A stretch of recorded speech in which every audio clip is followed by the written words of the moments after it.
This video will demonstrate how as a coach you can get a novice basketball player to develop into a consistent shooter. Gentile's taxonomy is a classification system assessing the environment and the function of the action. A one-dimensional system is classified by the size of musculature required, the specificity of where the action begins and ends, and the stability of the environment.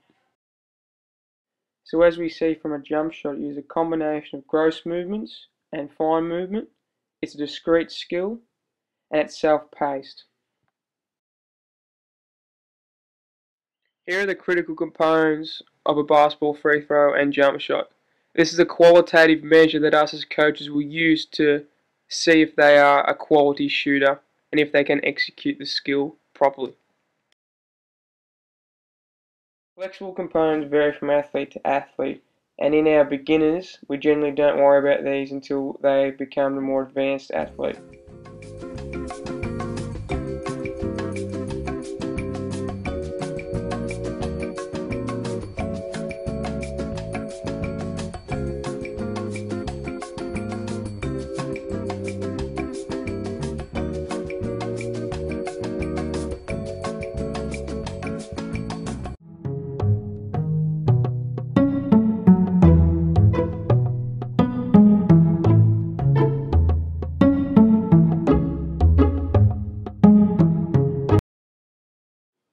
The only way that you become a consistently good free throw shooter or jump shooter is by rehearsing the same movement over and over, which is why what you can see right here is on both shots, Steve Nash's feet squared perfectly to the basket, holds his follow through, and does the exact same routine before every single shot.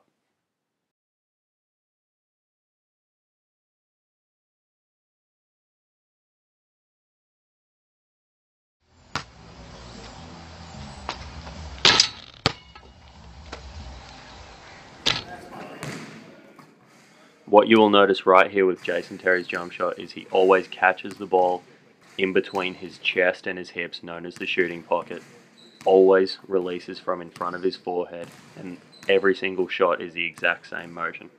Just as explained before, this comes from repetition. Initially using block practice to get the fundamentals of the skill down, we progress to randomized practice to then develop the skill in a game situation. When teaching a beginner, they are generally in the cognitive stage of learning, so part practice is key. Yet as the program progressed, the athletes became better, more close to the autonomous stage, whole practice was utilised.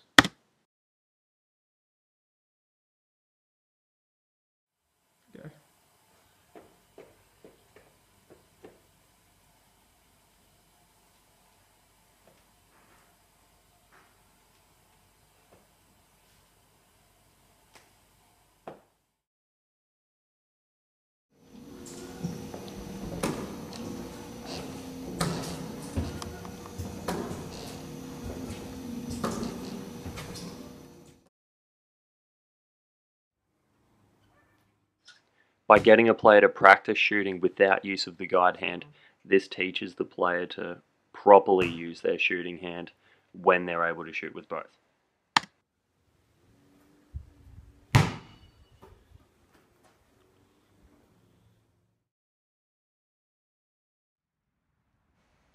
The three-shot shooting game is where the athletes take 3 shots from a certain location. If making these 3 shots consecutively, take 1 step back and go again taking 3 more shots. If they keep making the 3 shots, they'll continually go back and the distance will increase. This is a fun way and generally done in partners or with a team to allow them to see how the shooting's going at a consistent form.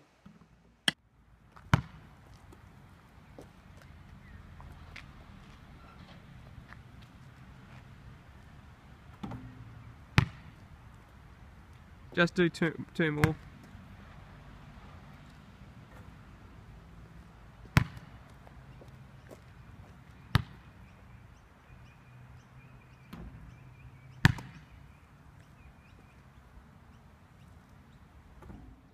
When coaching a cognitive athlete according to Fitz's 3 stages of learning model, we need to use both verbal and modeling cues to help transfer learning.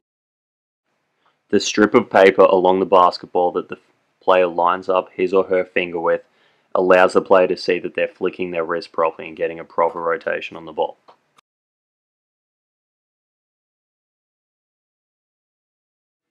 Modeling is another technique of encouraging the athlete to use all critical components of a skill. This is the same drill. This is called the metronome drill. Same drill. 1, 2. 1, 2. 1, 2. The width of the attention when making a basketball free throw is narrow and the direction of attention is internal.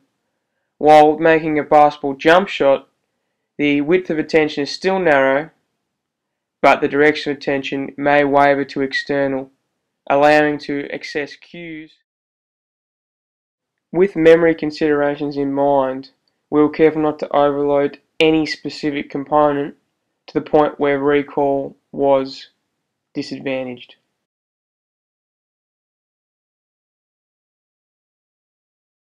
Good performance rewards such as gummy bears served as motivation, especially for the younger kids.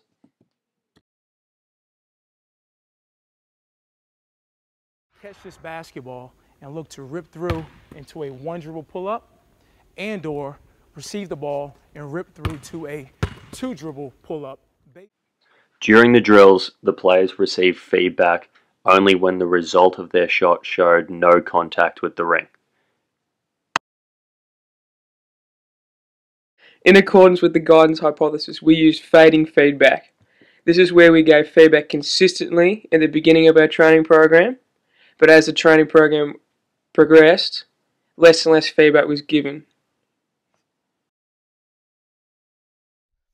You can shoot the ball from 15 feet or you can do a quick away. And these guys are doing a good job of alternating. You can choose to shoot anywhere that you'd want on the floor within whatever range. To make it more like a game situation, we induce fatigue before shooting practice as training progresses. Defender.